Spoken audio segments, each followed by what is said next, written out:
Today I'm going to run you through taking a Gedcom file from, in my case, Family Historian, and converting it into a suitable input file for use in the SVG family tree generator.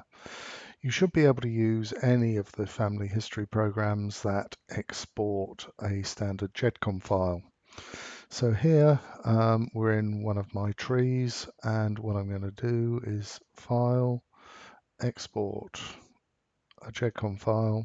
I want to select the individual, who is number 29 in this case.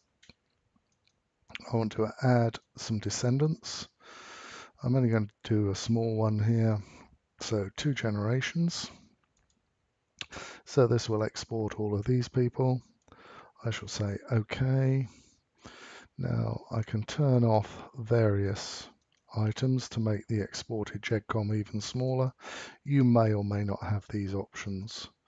So I'll say OK. Now I shall call this Sealer Fever Jed, which I've already got, so I shall overwrite it. No, I don't want to look at it because I know what it's like. So we now minimize this. Now what we need to do is we now need to convert this into a suitable text file format. So we select the Gedcom file. We shall upload it to the website. And that's been uploaded successfully. Now we can either choose HTML output or SVG output. So we'll convert it. This is what our data looks like that has been written to the file. And so what we now need to do is save that file to our computer, which we do here. Okay. Right, so that has downloaded. So now we need to switch across to SVG. We want to browse here. We want to go to the downloads folder and this file here. We say open. That's now imported that into Family Historian. Now, one of the limitations is that I've only imported 15 people. That's an arbitrary number at the moment, and later versions of the Gedcom converter should be able to handle more. So what we now need to do is move these people around and put them into families. Now we know that Charles and Frances were the parents. I know that Daniel and Isabella were married, so I shall leave those there. Now if I flip back to Family Historian, what we want to do is put the other children of Charles and Frances here in order. So George and Abraham, in fact, come before Daniel. So George and Abraham come there.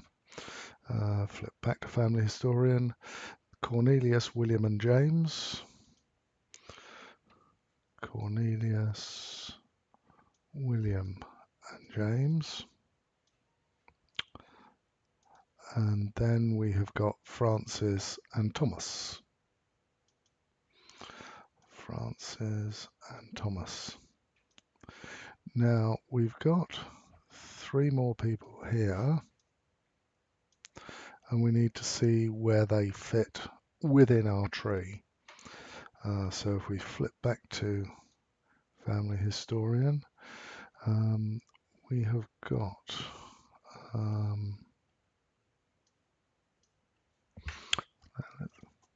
let's just have a do it this way. Right, so there's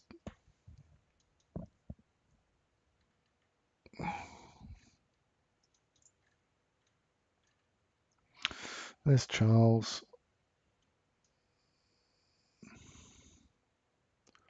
Now we've got Jane Ann Burroughs married Abraham.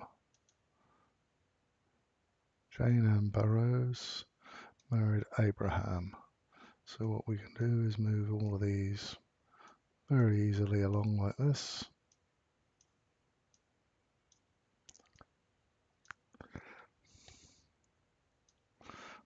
back to Family Historian. We're looking for Eliza Lasad now. I wonder who she married. George Charles married Mary Ann Horsey, no. Cornelius didn't marry anybody. Eliza married William. So there's William. So we put Eliza in there. And then finally we're looking for Anne Elizabeth Cole.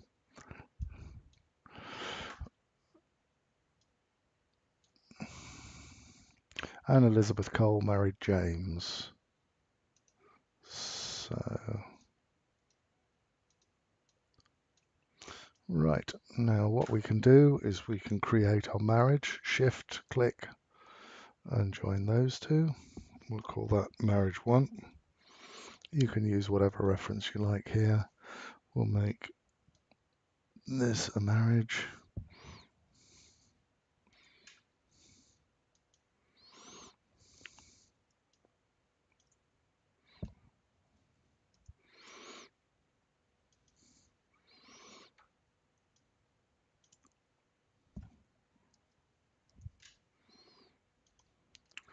And then create our last marriage here. Okay, so now what we can do is we can now add the children. So George, Abraham, Daniel, Cornelius, James, Francis, and Thomas. There we go. So that's our family tree created here in the tree designer. So we'll close and save that. Yes. Now what we need to do now is to process that to make the HTML file, which we've done. It's very quick. And then what we want to do is have a quick look at that file and see what it looks like. And that will now load into our browser.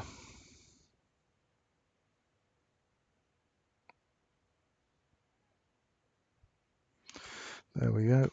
And if we resize that down, you can see it's put all of our individuals there into our tree. And we can hover over them and it's brought in the notes field, or in the tooltips field, it's brought in their birth and death details where we've got them. And if it had got the marriage details, hovering over the marriages would as well. You can make the tree smaller or larger or reset it back to normal. So that's all there is to it. And of course, you've now got an HTML file there that you can put into any of your websites. I hope you found this useful.